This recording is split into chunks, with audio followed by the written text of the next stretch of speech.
Ang Ebanghelyo ni Juan Kabanata 18. Pagkatapos sabihin ni Jesus ang mga salitang ito, lumabas siya kasama ang kanyang mga alagad sa lambak ng Cedron, kung saan mayroong isang hardin na kanyang pinasok, siya at ang kanyang mga alagad. Ngayon si Judas na magkakanulo sa kanya ay alam din ang lugar, dahil madalas magpunta roon si Jesus kasama ang kanyang mga alagad. Pagkatapos, si Judas, pagkatanggap sa grupo ng mga sundalo at ang mga opisyal mula sa mga pinunong mga pari at ng mga pariso, dumating roon ng may mga lampara, mga sulo at mga sandata. Pagkatapos, si Jesus, na nakaalam ng lahat ng mga bagay na nangyayari sa kanya, ay pumunta sa harapan at tinanong sila, "Sino ang inyong hinahanap?" Sumagot sila sa kanya, "Si Jesus ng Nazare." Sinabi ni Jesus sa kanila, "Ako iyon." Si Judas, na siyang nagkanulo sa kanya, ay nakatayo rin kasama ng mga sundalo. Kaya nang sinabi niya sa kanila, "Ako nga," umatras sila at bumagsak sa lupa. Pagkatapos, muli niya silang tinanong, "Sino ang inyong hinahanap?" Muli nilang sinabi, "Si Jesus ng Nazare." Sumagot si Jesus, "Sinabi ko na sa inyo na ako nga siya. Kaya kung ako ang inyong hinahanap, hayaan ninyong makaalis ang mga ito." Ito ay upang matupad ang salita na kanyang sinabi, "Sa lahat ng mga ibinigay mo sa akin, wala ni isang nawala."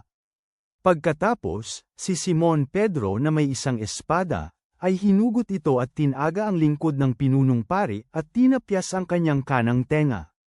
Ngayon, ang pangalan ng lingkod ay Malco. Sinabi ni Jesus kay Pedro, "Ibalik mo ang espada sa lalagyan nito. Ang tasa na ibinigay ng Ama sa akin, hindi ko ba ito dapat iinumin?" Kaya dinakip si Jesus ng grupo ng mga sundalo, at ng kapitan, at ng mga opisyal ng mga Hudyo at ginapos siya. Una siyang dinala ni kay Annas, sapagkat siya ang biyenan ni Caiaphas na pinunong pari ng taong iyon. Ngayon, si Caiaphas ang nagbigay ng payo sa mga Hudyo na naangkop na isang tao ang dapat mamatay para sa mga tao. Sinundan ni Simon Pedro si Jesus, gayon din ang isa pang alagad. Ngayon, ang alagad na iyon ay kilala ng pinakapunong pari, at siya ay pumasok kasama ni Jesus sa patio ng pinakapunong pari. Ngunit nakatayo si Pedro sa pinto sa labas. Kaya ang isa pang disipulo, na kilala ng pinakapunong pari, ay lumabas at kinausap ang babaeng lingkod na nagbabantay ng pinto, at ipinasok si Pedro. Pagkatapos, sinabi ng babaeng lingkod na nagbabantay sa pinto kay Pedro, "Hindi ba isa ka rin sa mga alagad ng lalaking ito?" Sinabi niya, "Hindi." Ngayon, ang mga lingkod at ang mga opisyal ay nakatayo roon, gumawa sila ng apoy gamit ang uling, sapagkat malamig noon, at pinapainitan nila ng kanilang mga sarili. Si Pedro ay kasama rin nilang nakatayo at pinapainitan ang kanyang sarili. Tinanong ng pinakapunong pari si Jesus tungkol sa kanyang mga alagad at kanyang katuruan. Sinagot siya ni Jesus, "Ako ay hayagang nagsasalita sa mundo. Palagi akong nagtuturo sa mga sinagoga at sa templo kung saan ang lahat ng mga Hudyo ay nagsasama-sama. Wala akong sinabi na palihim. Bakit mo ako tinatanong? Tanungin mo ang mga nakapakinig sa akin tungkol sa aking sinabi. Alam ng mga taong ito ang mga bagay na aking sinabi." Nang masabi ito ni Jesus, hinampas si Jesus ng isa sa mga opisyal na nakatayo sa malapit sa pamamagitan ng kanyang kamay at sinabi, "Ganyan ka ba dapat sumagot sa pinakapunong pari?" Sinagot siya ni Jesus, "Kung may sinabi akong anumang masama, maging saksi ka sa kasamaan. Gayunman, kung maayos akong sumagot, bakit mo ako hinampas?" Pagkatapos nito pinadala ni Annas si Jesus na nakagapos kay Caiaphas na pinakapunong pari. Ngayon si Simon Pedro ay nakatayo at pinapainitan ang kanyang sarili. At sinabi ng mga tao sa kanya, "Hindi ba isa ka rin sa kanyang mga alagad?" Itinanggi niya ito at sinabi, "Hindi." Ang isa sa mga lingkod ng pinakapunong pari, na kamag-anak ng lalaking tinapyas ni Pedro ang tenga, ay nagsabi, "Hindi ba nakita kita sa hardin kasama niya?" At itinanggi itong muli ni Pedro, at agad-agad tumilawk ang tandang. Pagkatapos ay dinala nila si Jesus mula kay Cefas patungo sa Pretorio. Umagang-umaga pa noon at sila mismo ay hindi pumasok sa Pretorio upang hindi sila marumihan at upang sila ay makakain sa Pasko. Kaya lumabas si Pilato sa kanila at sinabing, "Anong paratang ang daladala ninyo laban sa lalaking ito?" Sumagot sila at sinabi sa kanya, "Kung ang lalaking ito ay hindi manggagawa ng masama, hindi namin siya dadalhin sa iyo."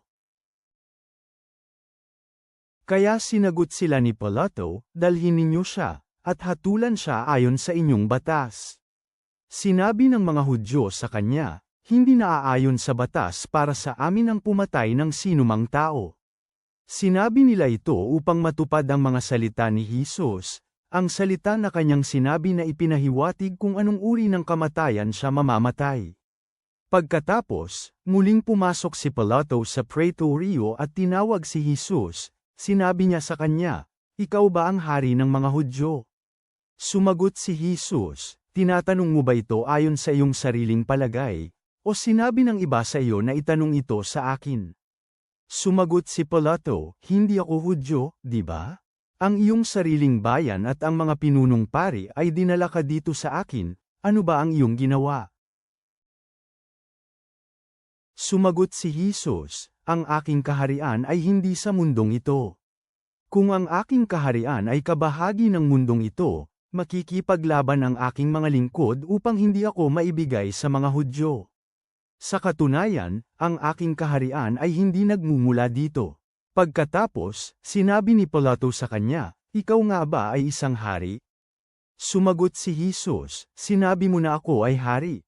Ako ay ipinanganak para sa layuning ito, at para sa layuning ito ako naparito sa mundo upang ako ay magpatutuo sa katotohanan. Lahat ng kabilang sa katotohanan ay nakikinig ng aking tinig." Sinabi ni Pilato sa kanya, "Ano ang katotohanan?" Nang masabi niya ito, lumabas siya muli sa mga Hudyo at sinabi sa kanila, "Wala akong nakitang krimen sa taong ito. Mayroon kayong kaugalian na dapat akong magpalaya ng isang tao sa Paskwa. Kaya gusto ba ninyong pakawalan ko sa inyo ang hari ng mga Hudyo?" Sumigaw silang muli at sinabi, "Hindi ang lalaking ito, kundi si Barabas." Ngayon si Barabas ay isang tulisan. Panginoong Hesus, ikaw ay kusang sumuko sa pagkakulong at pagdurusa alang-alang sa amin.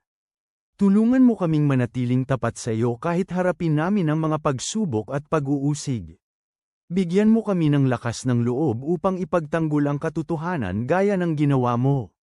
Sa pangalan ni Jesus, Amen.